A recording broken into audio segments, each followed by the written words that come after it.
So I believe in the program, it says that Lisa Braxton is going to be hosting this conversation with Jenny Schuetz.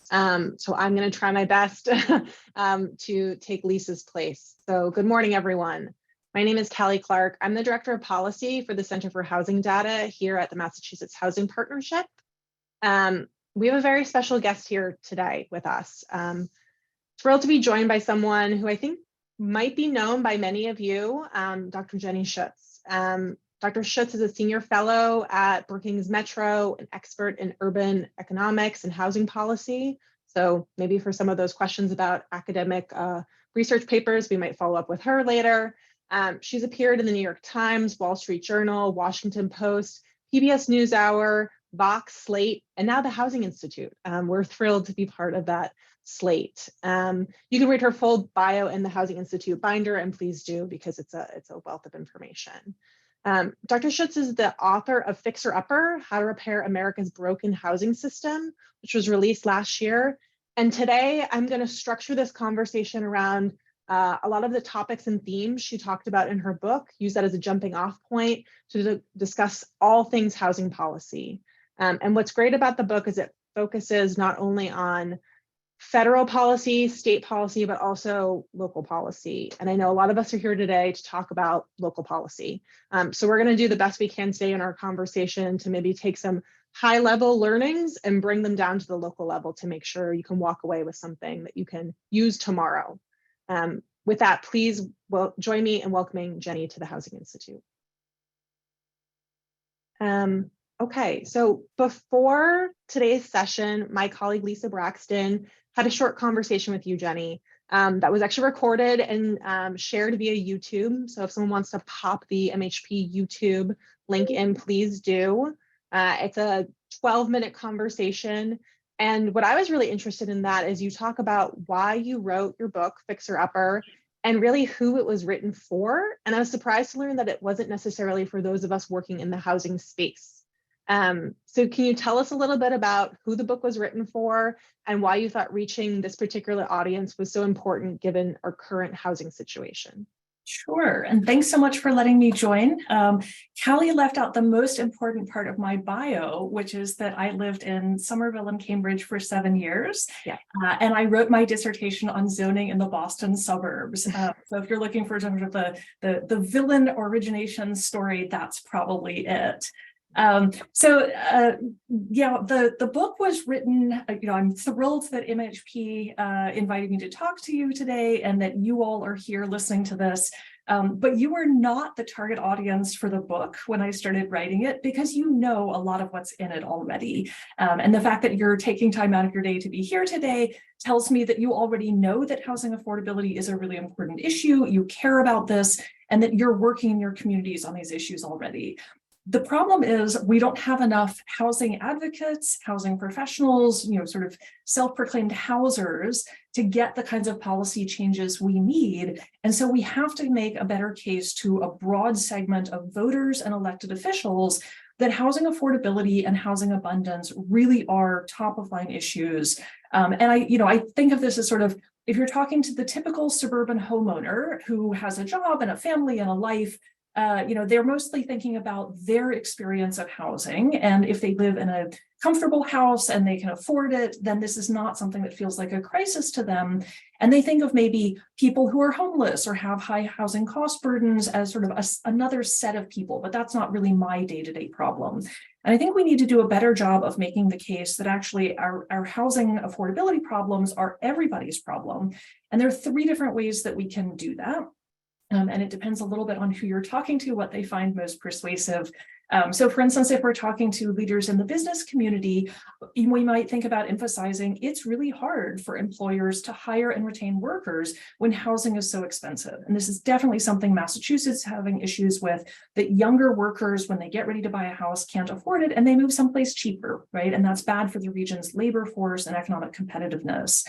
One of the other things we can point out is that we have built a lot of our housing on kind of the outskirts of major metro areas, which means more traffic congestion, more commuting, and that translates into more air pollution and more greenhouse gas emissions. So if you're concerned about climate, the way we are building homes, where we build them and don't build them is really bad for the environment. And so we should take this seriously and think about ways to fix that. And then the third reason that people should care is that housing is part of the social safety net, that providing decent quality housing in safe, healthy neighborhoods is essential for kids to grow up, do well in school, for families to be able to live in a community that meets their basic needs, for people to have their mental and physical health needs taken care of, and to be productive members of society. And all of us are worse off when we have people who live in poor quality housing, who are financially stressed, and are not able to live the rest of their lives the way they should, right? So we need to do a better job of engaging a broad audience and convincing them what we're doing now doesn't work, and all of us can be better off if we make some changes. Great. And I think we can all take a lot from what we just heard in Lily's session and apply it to all of these situations that you're talking about. So again, I'm going to use your book kind of as like a thematic thing. So it's pretty soup to nuts in terms of all things housing policy, and I thought it was really accessible. I especially like the section on the limitations of new housing production. I think we often hear there's a narrative that if we just are building more housing to meet market demand, we'll have fixed our housing problems, right? Everything will just kind of magically become better. And so can you tell us why that's a fallacy and what you'd like us to know about how housing production fits into our housing solution? Sure. Yeah, so I mean, a big problem in places like Greater Boston, New York, much of the West Coast, is that we just haven't built enough homes to keep up with the demand created by job growth and population growth, right? And that's going to be a fundamental constraint on everything else that we try to do, because if you literally do not have enough homes for people, it's going to be hard to meet any of our other goals. But we also need to recognize that even if we allow the market to build enough homes and respond to sort of market rate needs, that's not going to solve the problem for low-income households. The poorest 20 to 25% of households everywhere in the country are spending more than half of their income on average on rent or the mortgage. And so this is not just a problem with expensive places like Greater Boston. It's also true in Western Mass. It's true in rural areas throughout New England. And this is really just a fact that a lot of people don't earn that much money, right? So wages at the bottom of the income scale have not kept up with the cost of living, the cost of construction. And so for the poorest 20% of people, we have to give them some kind of financial support, right? And I see these two things very much as two sides of the same coin. Build enough homes to accommodate all of the people who need places to live, and then provide cash assistance or vouchers or some sort of direct financial support to low-income households so that they can afford to live in decent quality homes in neighborhoods with economic opportunity without being cost burdened and have to give up on other things, right? If we think about just doing one of these, if we give people more vouchers, for instance, without building more homes, then there are a bunch of voucher holders who can't use them because there aren't apartments to rent up, right? And the existing voucher holders will not be, people who get new vouchers will not be able to use them. If we just build the homes and don't provide support, then a bunch of people are still cost burdened, right? So both of these things have to be done together. Yeah. And later in your book, you talk about universal basic income as one of these possible solutions, again, to get more money into the hands of folks who need it. Can you give us an overview of what universal basic income is and how this could possibly be part of the solution for our housing problems? Sure. So universal basic income is what it sounds like. At sort of the basic level, it's about giving people money without strings attached. So not something not in exchange for work requirements, but just giving people an amount of money that allows them to cover their basic needs, right? So not necessarily, that we're going to give people a $50,000 a year income, but we will give them some minimum that allows them to cover their necessities. The US has never tried this. So the universal part of it implies that we do this for everybody, right? So that everybody gets some amount of money. So far, we have only tried some really small pilot programs. Stockton, California was one of the first to do this. They got some funding from philanthropy to run a pilot program. And the idea is that rather than giving people a little pot of money for food stamps, a little pot of money for housing vouchers, and a little pot of money for some other things, we just give them an amount of money and let low-income families then set their own budget, decide how they want to spend this money, right? Their needs may vary from month to month. We just give them cash and we let them pay for things. And so far, the results seem to be of these pilot programs. This does help people pay for food and pay for rent and do what they need to do, and takes a lot of the financial stress off of them, right? They report really big improvements in mental health and physical health because they're no longer worried about juggling all of these bills that they can't afford to pay. So there's some really promising ideas, pilots that are out there. There's some difficulties with implementation, including if we actually made this universal for the entire US population, it would be a lot of money. And then you get into questions about whether you do this instead of things like vouchers and food stamps, or whether it's an addition. So the implementation will be tricky, and we're not really having a serious national conversation. But I think it is worth, if any of you are kind of in the philanthropy space, doing some pilot programs, seeing how they work, this can be really helpful.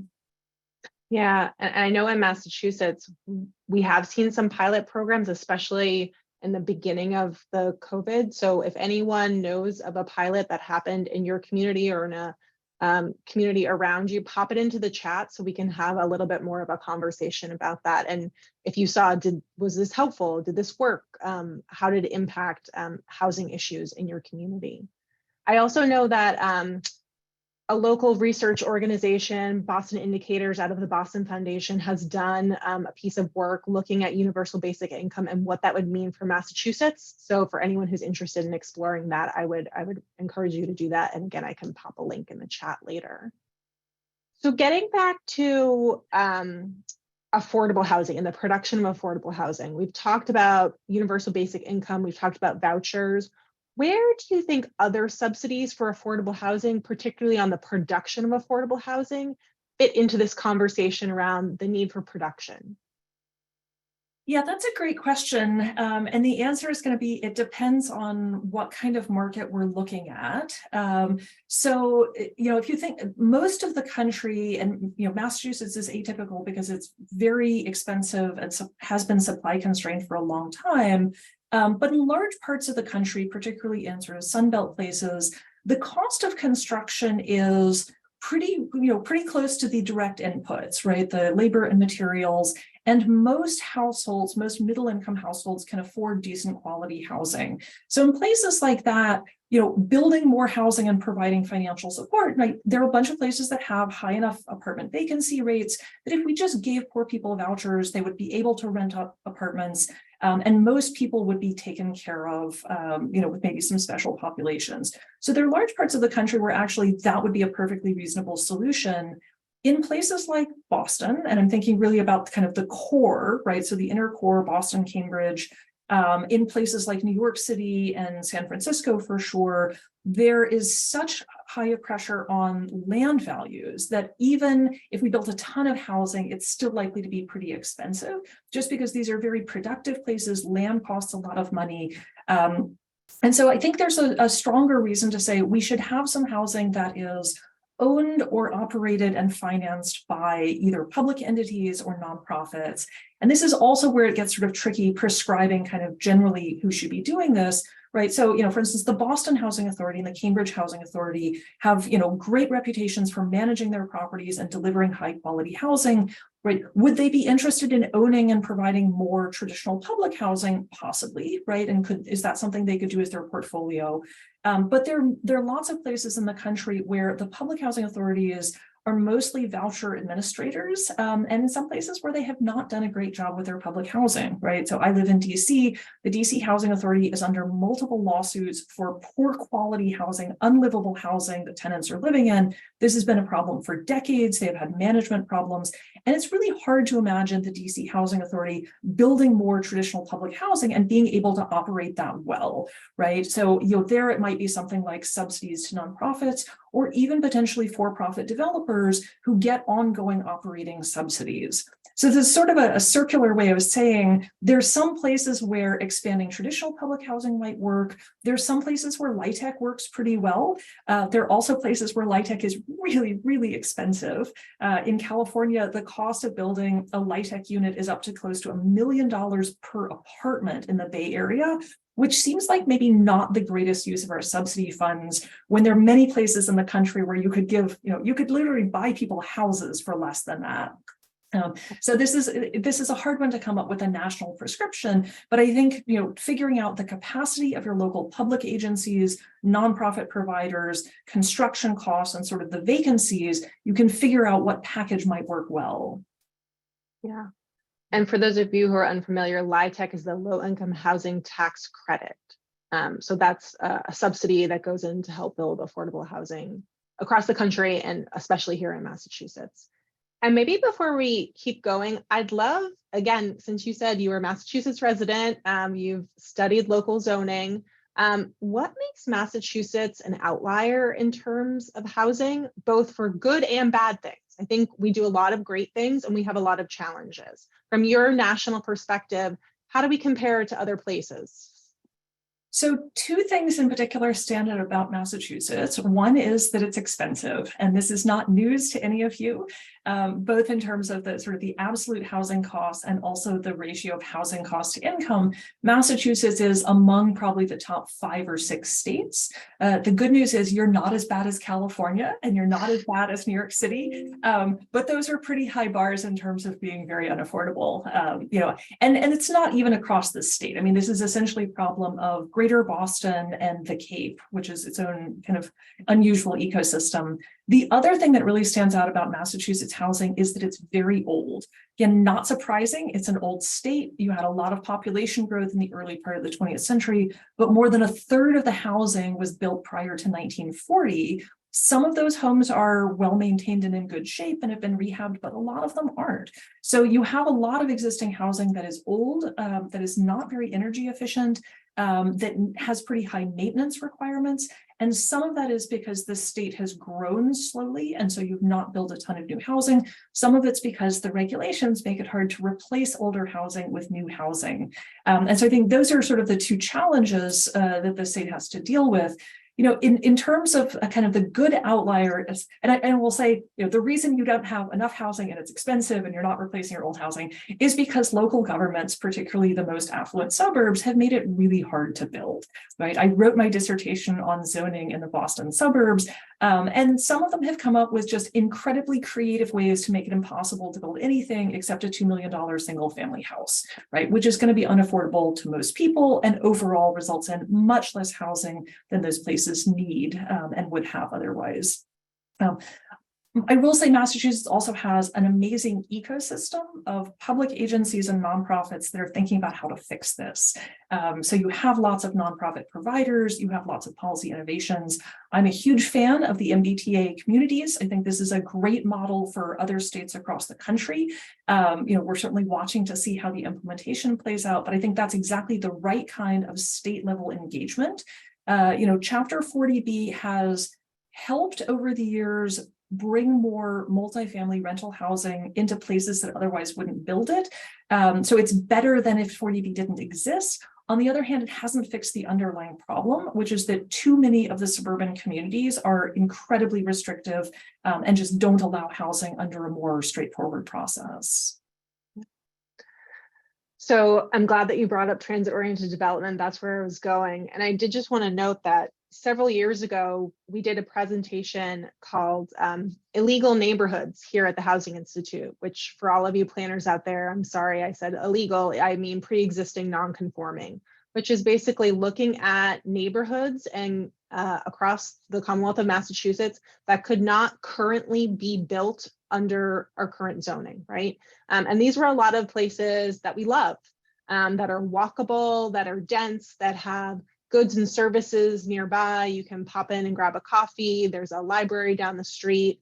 And so when we start to talk about transit-oriented development in MBTA communities, to me, it's really that continuation of this history of Massachusetts and how we used to build in some communities and how can we continue that.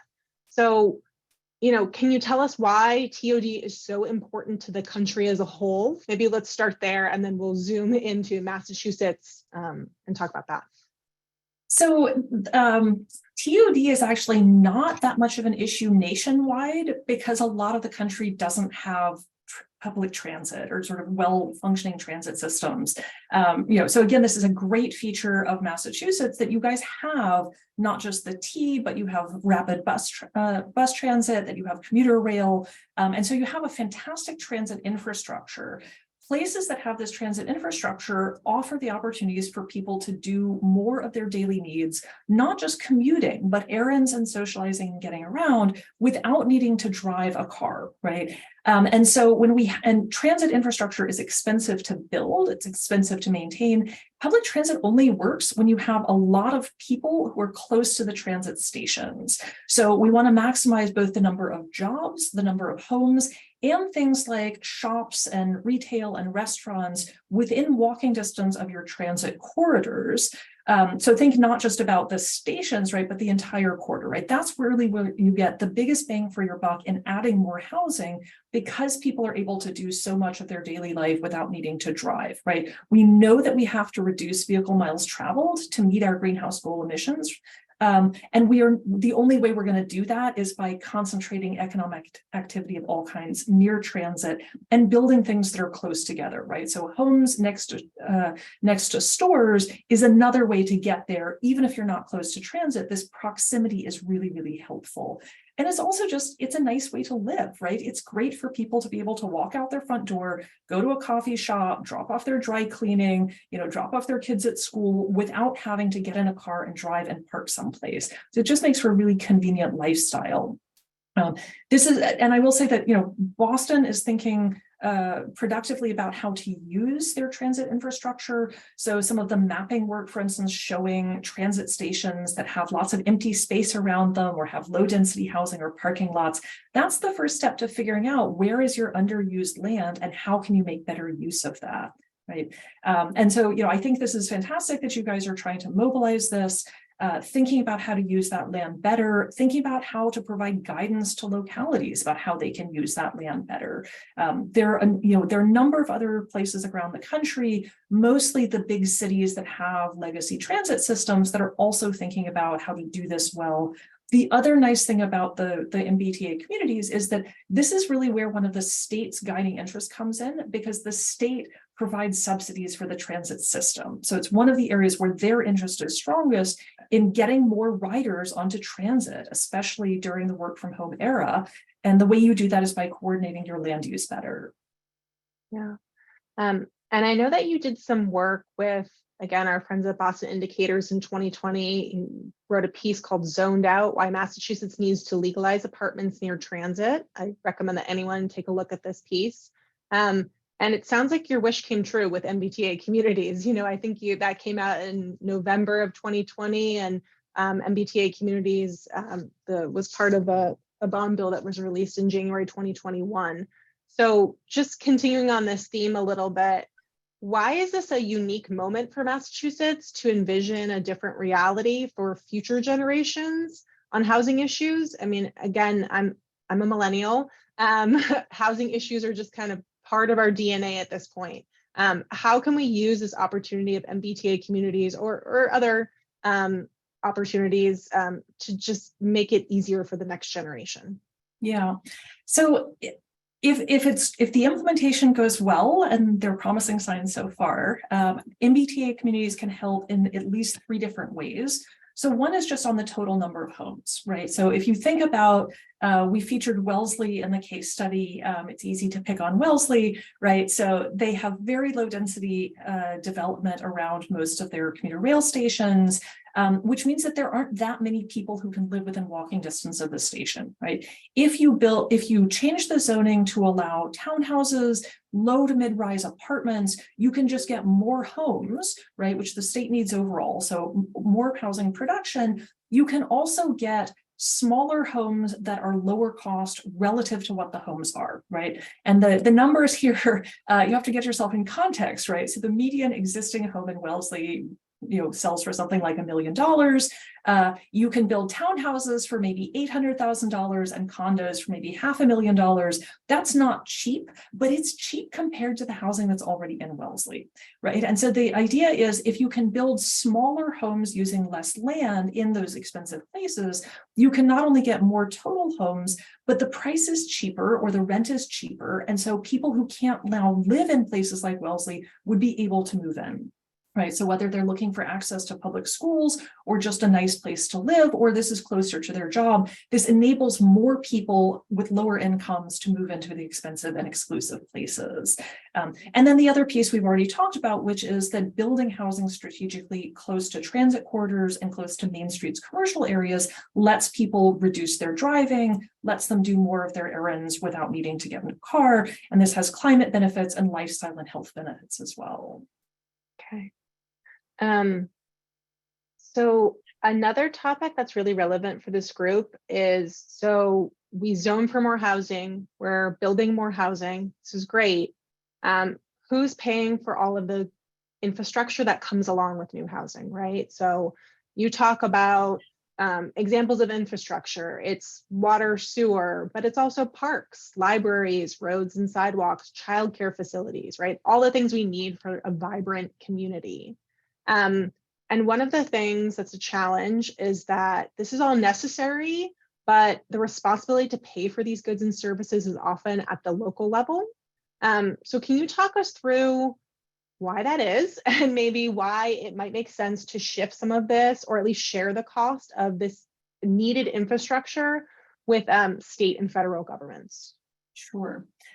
So on the question of why local governments pay for an awful lot of infrastructure, it's essentially a policy choice that the US decided that local governments, in particular, that local governments are responsible for paying for K through 12 schools. That's actually pretty unusual compared to a lot of other rich countries where funding for K through 12 schools comes from the federal government or from state governments and essentially is equal per kid. And that turns out to be one of the big drivers of sort of opposition to housing, and especially affordable housing, is that local governments would prefer not to have a bunch of poor kids living in their community and then have to pay for educating them. On top of that, the other things like parks, some amount of transportation, so maintaining roads and sidewalks, libraries, things like that. The US just made a decision that that's going to be the responsibility of local governments. The thinking behind that is that local governments can better assess what level of services their residents want. So we'll have some communities that have higher taxes and more services, and other communities with lower taxes and fewer services. The distortions come in the ways we pay for things. So property taxes is still the main workhorse of local government revenues. Property taxes get assessed on all residential commercial properties. In theory, the way this should work is you have, say, an open space area, agricultural land or undeveloped land, or maybe some industrial land that's not being used intensively. If you convert that to housing, to mixed use, to retail, to office, that increases the value of the property. So it puts more demands on services. You have more people who need things, but also brings in more money in property tax revenues to the local government. And it's true still that most new development does pay for itself in property taxes. But there can be some exceptions for that. There may be particular kinds of developments that put a special demands on services. Massachusetts also has some constraints on its property taxes that you have chosen to impose on yourself. So you may not be getting the full property taxes, particularly for longstanding properties. And just politically, a lot of local government officials would love to be offer better services to their residents without asking them to pay more in taxes. And so there has been a huge trend since about the 1960s towards relying on impact fees to pay for improvements to infrastructure rather than broad-based tax increases. Impact fees mean that the developer has to pay money up front or put in the services, so pay to put in the water and sewer improvements. pay to expand the sidewalks, sometimes even pay for sort of parks and bike lanes that may not be directly connected to the new development. And so there's some places in Massachusetts that sort of ask developers to pay for a bunch of stuff that's not really about the new housing. It's about increasing the quality of services to existing residents. And that's just kind of a sneaky way to kind of make things easy on your current residents, who, by the way, show up and vote, whereas the people who don't live in your community yet don't get to vote there. And Amy Dane, those of you who are familiar with her work, has done some great work on this, looking at the negotiations. And, you know, in some cases, local governments ask for more than the developer's willing to pay, and they walk away and don't build. And that means the existing residents don't get the benefit of better services, right? So this negotiation is kind of a dangerous game. You know, if it works out well, you get better services without paying for it. And if it works out badly, you don't get anything out of the deal. Right. And, you know, particularly the bad thing about impact fees is that it's extra costs on top of the cost of construction that get tacked onto newly built housing. So imagine that it costs $400,000 to build a house and you tack on impact fees of $100,000. You've just raised the price of admission to the community because of the impact fees, right? And so this is one of the reasons why communities get wealthier over time, because the price of housing is going up because they're tacking on these extra impact fees. And is this just a Massachusetts issue? I mean, when we're talking about ways to potentially share these costs, bring it from the locality to potentially the state and federal level, do you have examples of places in the country where this has been successful, or even to the county level? You know, another thing I think makes Massachusetts really unique is that we don't have a strong county level government. So across the country, you know, there is that more of a focus on regionalism, and here we're really focused at the municipal level. So do you have any examples from across the country that you could share? Yeah, so Massachusetts isn't unique in relying heavily on impact fees. We do tend to see this more in places that have restrictions on their property taxes, right? So California's Prop 13 is a good example, Colorado as well, and Massachusetts Prop 2.5. So that's one of the things that sort of pushes localities to use what we call fiscal zoning.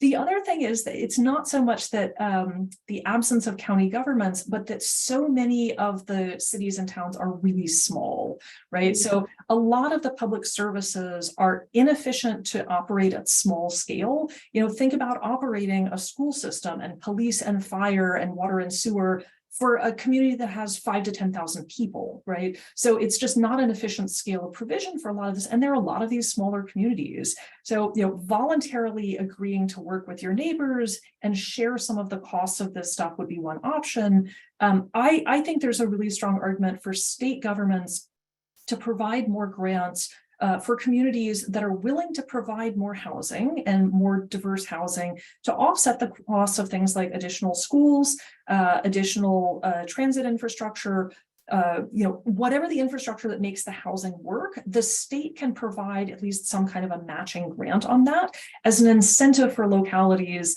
that are genuinely worried about the fiscal impacts, right? And there's a strong argument to do that, particularly in places that don't have the resources. You know, should Massachusetts be offering to offset the costs of, you know, Wellesley building some apartments and maybe needing to have another school? That one's a harder one to make, right? But for sort of middle and lower income communities, sharing the revenues and, you know, getting some assistance makes a lot of sense. I will say that now is a great time for local governments to be thinking about their infrastructure needs, because there's some big pots of federal money. And so you probably are aware of this, the bipartisan infrastructure law and the Inflation Reduction Act both have money for infrastructure, and particularly for anything that's going to be green infrastructure and improve energy efficiency. You know, so this is a one-time chance to get stuff paid for outside of your own budget and outside of your own residence, and you should be looking at those. Yeah. And I think a lot of the sessions that we have tomorrow, we're going to talk about these opportunities. I know Laura Schuetz is hosting a session specifically on public land. You brought that up earlier. How can we utilize public land? So for anyone who's attending tomorrow, there's going to be a lot of great stuff on all of these issues that Jenny's talked about, and then how we all can work towards actually creating the housing we need, knowing these constraints that we have. So I have a few more questions, and then it looks like there are several questions in the chat, so I want to make sure we have time for that. So the end of your book focuses on moving past the limits of localism, which I think we've talked a lot about, but also the political challenges involved in achieving better housing outcomes, how policies, and then outcomes for all, right? And you talk about local control, which is good or bad, depending on if you have the power or if you want the power. And you also talk about existing policies that really created winners and losers, and winners oftentimes want to maintain the status quo. Though everyone here today is interested in changing the status quo. That is my assumption. So Lily's session, again, just went into a lot of detail about how to engage with coalitions, maybe partners that you wouldn't think to engage with. What kind of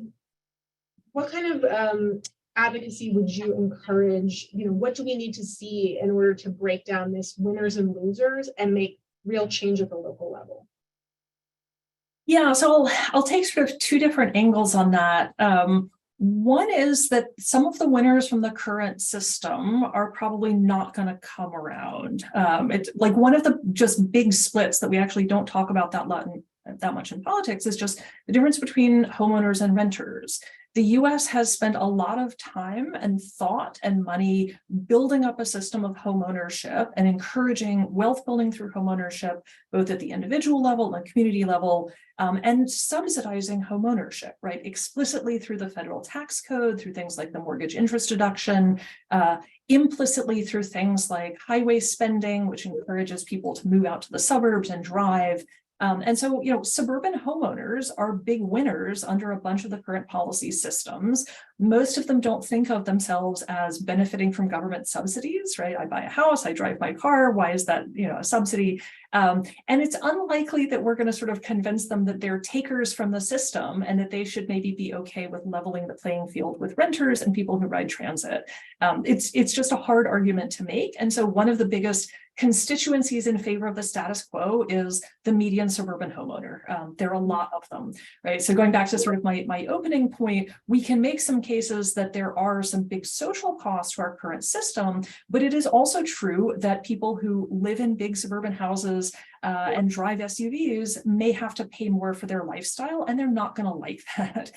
So we should be realistic about sort of how much we're going to be able to make political inroads. I do think that there is more potential for alignment of existing coalitions who haven't necessarily seen the overlap.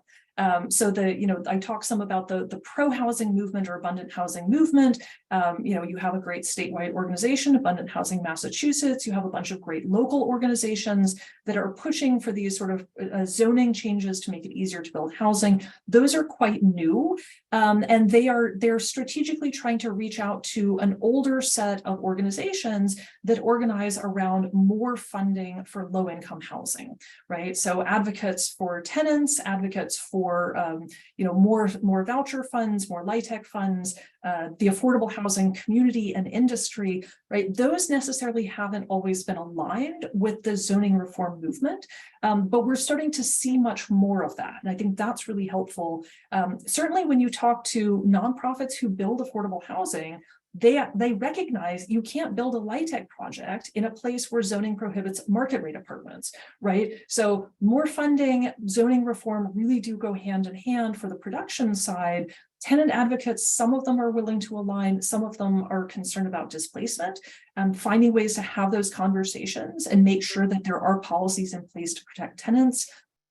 Climate groups are a really interesting part of the puzzle too. In some places, environmental groups have seen dense development near town centers and transit is really important, and they can align with that. Then there are places like, the Sierra Club of California, which basically says people should just stop having kids because people are bad for the environment. And if we build more homes, then we will encourage people to have more kids, so we shouldn't build more homes. I find that a really counterproductive stance. It turns out not building homes doesn't discourage people from having kids. It just makes it more expensive. But finding sort of areas where you have some overlap there, I think is really important. Civil rights groups have gotten engaged with this as well. Exclusionary zoning that bans apartments is very much rooted in trying to keep Black and brown people out of expensive white communities. And so there's a very clear civil rights and a fair housing issue that can be brought here. So those are kind of the pieces of the puzzle. But it's hard. This is a relatively new political movement. We are just getting on the radar of sort of typical suburban communities, that things maybe need to change. It's going to take a while to educate people, to bring them along. There's sort of a hardcore of NIMBYs who will fight this to their dying breath. The good news is they're not necessarily that big, right? It's a very vocal group and very visible and often politically well connected, but it's not a majority, right? And so we're seeing more and more, both from polls and from referenda, and just from who gets elected to local and state office.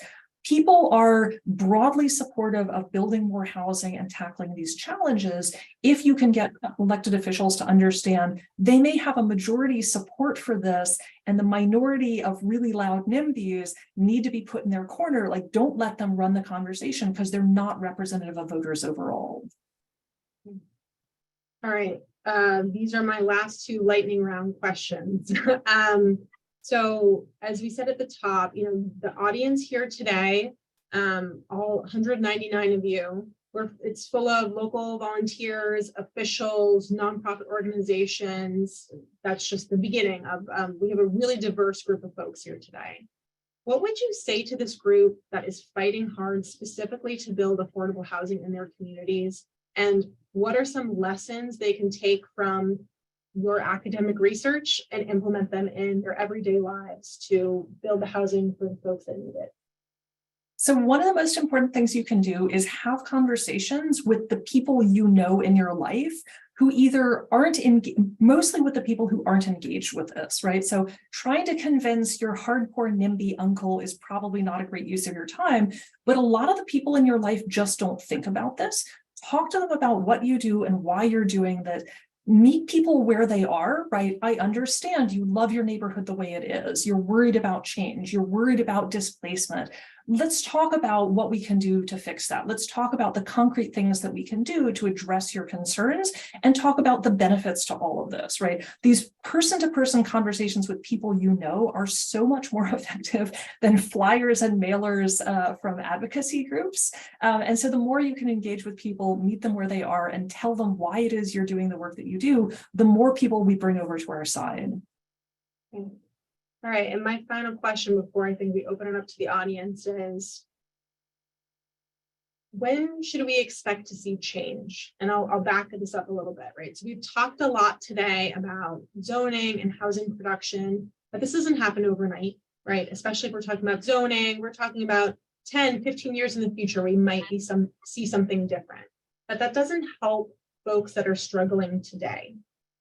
So what can we do, or what should we all be thinking about in the short term in order to complement some of the longer term strategies that we've discussed here today? Or when should we expect to see some change? Give us some hope here at the end. Yeah, it's a great question. So I'll hedge a little bit. So the zoning change doesn't have to take decades to start making positive impacts.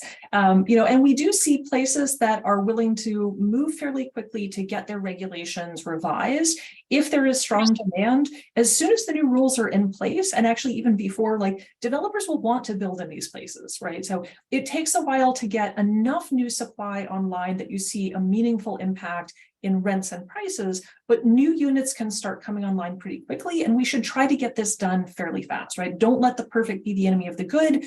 Figure out something that is incrementally better than your current rules and go do it, and then you can build on that and build on that, right? Land use planners have a tendency to think, I'm going to revise my zoning and it's going to be in effect for the next 50 years. We need to get comfortable with doing incremental changes faster and being more responsive to changes in the market, right? That's true on other dimensions too. Things like if you've got vacant office space that's not going to be used now that we have more people working from home, look at the range of building code regulations and fire safety that would make it easier to convert those into housing.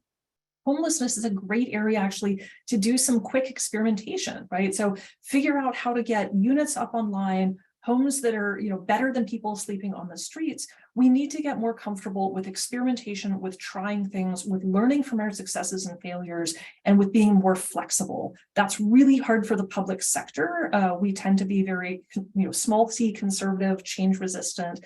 worried about getting things wrong, but we really need to try to do things faster and be more responsive. Now is a great time, as I said before, to tap into some federal funding sources. If you still have any ARPA funding left around, that's a great use of it. Think about some pilot programs, think about how to deploy that, put in an affordable housing trust fund. So it's going to take a while before we chip away at sort of this big deficit of homes, but we can start seeing incremental progress. And I think it's also really important to tell those stories, right? You allow some apartments near your commuter rail station, you get a building up and it leases up, and the people who live there are happy to be there. And guess what? The world hasn't ended because there's some apartments, right? Tell that story and then figure out how to build on that and how to expand on that. I believe my colleague Shelley has been moderating the chat, and I'm just wondering, Yes. Shelley, if there are any questions that you want to raise right now while we have Jenny. Yes, thank you so much, Callie. Your questions were fantastic. And Jenny, it's so great to have you here. There has been a lot of conversation in the chat, not so many questions, but a lot of comments and reactions and feedback, but some themes. And going back to the beginning of the conversation, there were a variety of comments around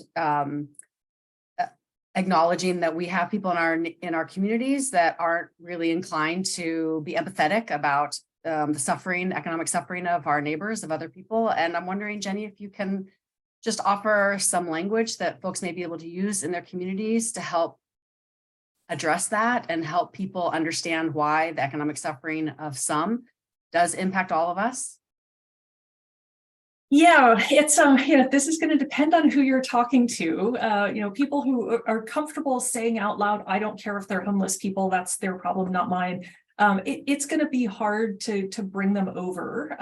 But I think most of us have some level of empathy. And explaining to people, I think, how expensive housing is, it's not just very poor people, right? And there's sort of a misconception that a lot of people who are poor, who have housing cost burdens, even who are homeless, that they're all unemployed, right? And they have mental health and addiction problems, and that's why they can't afford to pay rent. Housing has gotten so much more expensive in the last 20 to 30 years that we have a lot of people who are working full-time, often multiple jobs, who are still cost burdened, right? In the really expensive places, we have people who are working full-time minimum wage jobs who are homeless because that's not enough to pay the rent, right? For me, one of the strongest arguments too is we have a lot of kids living in poor quality housing that causes real health problems and very financially stressed families. Like, the kids didn't choose to be there, right? But these are our workers of the future. These are our citizens of the future. Even from a purely self-interested standpoint, we are not better off as a society with having a bunch of kids who are growing up in poor housing conditions, right? This is an investment in our future that we all need to take really seriously. And certainly if you live in a community that has a large homeless population, it's not pleasant for anybody, right? It's terrible for the people who don't have homes. It's difficult for small businesses nearby. It's difficult for local governments who are trying to figure out how to deal with public health problems. Nobody likes walking by a homeless encampment, right? We're all better off when everybody has a decent quality house and everybody has a home to go home to. Thank you. Another theme was around the impact on short-term rentals in our communities, particularly in certain parts of the state, like Western Mass and Cape and the Islands. And one person even asked, at what point might we regulate investment ownership? Do you ever see that as happening, or how it might happen? So there's a lot of interest in this, and particularly in places that have second homes, vacation communities, this has become a real issue. I will say, from just a purely practical standpoint, it's really hard to do this well. So you can't ban people from buying a second home. You can try to enforce short-term rental rules, but it takes a lot of public resources to enforce it. And so, think about what you're committing yourself to doing if you want to do this.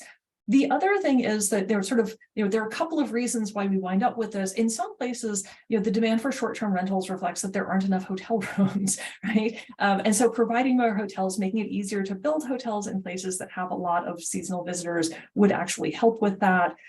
We have seen that places that try to discourage people from creating accessory dwelling units, which are often used as Airbnbs, have some downsides too. Some people will create accessory dwelling units for short-term rentals, but some of them also create it for long-term rentals or just to create another space for somebody who's looking for a place to live.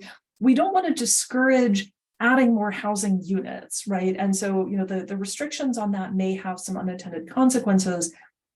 You know, that said, the rich people also, like rich people are going to have multiple homes, and it's pretty much impossible to stop that. So we have to be realistic about what we're going to be able to do and figure out if that's where you want to spend your policy energy. Thank you. Someone has put out community land trust. Do you see that as a one part of the solution or something that may help our housing crisis? So we need all the tools we can get, and community land trusts have been around for a while. They can be used for a couple of different circumstances. You know, typically they've been used in places that have high vacancy rates. So places like Cleveland and Baltimore, where it's really used to sort of take ownership of vacant properties, vacant lots, and hold them until there's a demand for redevelopment. There's more interest now in using them to own and maybe even develop land that can be used for sort of income restricted housing. We'll say that there's limited demand, particularly on the ownership side. Things like limited equity co-ops and community land trusts that cap the appreciation you can have. Most people, when they buy, they want to have the upside. So, you know, it's worth exploring this. We haven't ever seen them go to scale, but in some communities, it certainly can be part of the solution. Fantastic. Someone has brought up the new energy codes, and do you see any impacts on housing development, specifically affordable housing development with new energy code? So I don't know the specifics in Massachusetts. I mean, in general, energy efficiency, you know, new buildings are more energy efficient than old buildings. And I'd say the biggest focus for Massachusetts is probably, you know, either retrofitting or replacing some of your older housing, because that's so much of the housing stock, right? You know, with affordable housing, sometimes this comes down to, you know, how much more is it going to cost to do the energy efficiency upfront in construction versus how much is this going to save you in operating costs over the long run. You know, the transition to clean electricity is happening pretty quickly. And so, you know, replacing a bunch of the gas heating systems and gas stoves, at some point, that's going to save you money. It may not be now, it may be 5 years from now or 10 years from now. You know, I think some of the funding sources make it harder to do, more expensive today for lower operating costs later. You know, so I think probably on a project by project basis, you have to make that decision. Someone's brought up the idea of schools getting into the housing development field. And I've seen recently California has made it more simple for school districts to build housing for staff. Do you see that as an option nationally or for Massachusetts? That's a tough question. Most school districts don't want to be real estate developers or property managers. It's not their core business. I think probably the better way to think about this is, do school systems and other kind of public entities own land that could support a mixture of housing and other things, right? So we've seen this with some libraries, for instance, that where you have a library, if you can add apartments on top of it, you already own the land, and that's usually a great location to do this. You know, with K through 12 schools, sort of co-locating housing on the campus is often not great, but the school system may own, you know, like parking lots where they have the school buses or something like that. You know, housing for teachers is a popular program, but you also then have to sort of deal with, why are you subsidizing housing for teachers and not for other professions? Or even, why are you subsidizing housing for public sector employees and not for private sector employees who earn roughly the same wages? So politically, that can often be kind of dicey territory. Yep, and also fair housing challenges as well. Yes. I was also just going to add, I'm going to guess this person's question too is, recently there have been some articles about something called the Dover Amendment, which allows academic institutions, so not the K through 12, but our higher education institutions who often have a lot of land, right? We can think of several places, maybe in Cambridge, that have a lot of land, and thinking about how to utilize that land for housing purposes, again, because often there's a concern about students spilling out into communities, pushing families out of housing that was originally built for families, and now it's becoming student housing. I think maybe that's also what that person was talking about. Do you have any reactions to that? Yeah. Higher education situation? I would love for universities and colleges to provide more student housing. That would be really helpful, especially in places where there's a concentration, because it's true. Students often can outbid non-students for housing. They're willing to live with 5 roommates. They're already taking on debt, so they don't mind taking on more to pay for a decent apartment. Universities should not increase the size of enrollment without increasing the amount of student housing. They just shouldn't. There's some liability issues. They don't necessarily want to be landlords either, but that seems to me like a perfectly reasonable request. You have more leverage with your public educations with the UMass system. I don't know that you're going to be able to force Harvard and MIT to add more student housing. I mean, if I could upzone all of Harvard Yard and build stuff on it, I would, but unfortunately I don't have that authority. I think it could make a big difference. Faculty housing and staff housing, which rarely gets talked about, or the other areas. Most of the people who work at universities are not well-paid faculty. They're staff who don't earn a ton. And universities, when they provide subsidies, it's for their best faculty. And so the people who need it the most are not getting that. That's an equity issue. How you fix that, you're not going to have a lot of levers on that, but I think it's certainly worth a conversation. Thanks, Callie. So there's just a couple of more things that I'd like to bring up. One is getting into the issue of wastewater capacity in communities. And apparently on the South Shore, we have some communities that actually have moratoriums on wastewater capacity. And frankly, we've been in communities over the years that resist capacity because as a way of resisting development in general. Wondering if you have any thoughts on this and responsibility on state partnership, requiring communities to do more, any thoughts that you might have, or what some of our audience might be able to use locally in this conversation. Yeah, it's a fascinating question, because you do have places that have chosen not to put in town water and sewer, and then are able to say, oh, I can't build apartments, we don't have town water and sewer. And for wealthy communities that choose not to make the infrastructure in order to push off housing, I'd love to see the state be a little bit more aggressive with them. You can offer some carrots to sweeten the deal, but there's no reason that Weston can't put in full water and sewer and then build a ton of apartments, right? That's just a choice that they have made. I will say that there are a number of communities, especially closer to bodies of water, where this is going to become a really sensitive issue with climate change.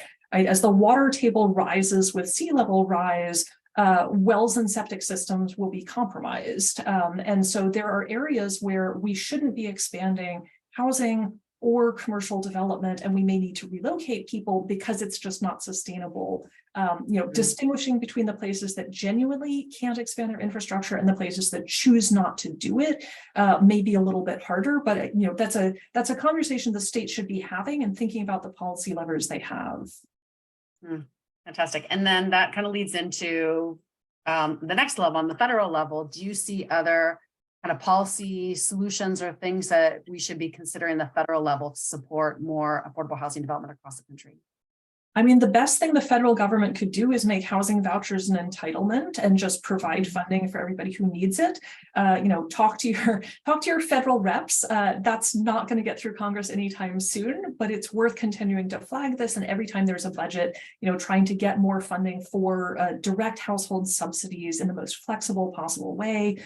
The Biden administration has tried doing sort of smaller versions of the MBAT communities, offering discretionary planning grants for places that want to do transit infrastructure upgrades, and making this essentially contingent on doing some zoning analysis. So if if the federal government provides money for a light rail for bus rapid transit, the local government needs to allow development to happen around it, including relatively dense housing. Those are still very new, they're quite small, and I don't think we have evidence. But if those work out, it would be great to see that expanded. And it seems like that's something that Massachusetts could do when we expand the MBTA. The similar requirement is that we have a similar requirement with the communities that are benefiting from the new stations. Yeah, exactly. Thank you so much. That's what we have. That covers a lot. There's still a lot going on in the chat, but I'm gonna just thank you, both Callie and Jenny, and I'm gonna transfer or turn this over to my colleague Emma to wrap us up. Thanks very much. Thank you.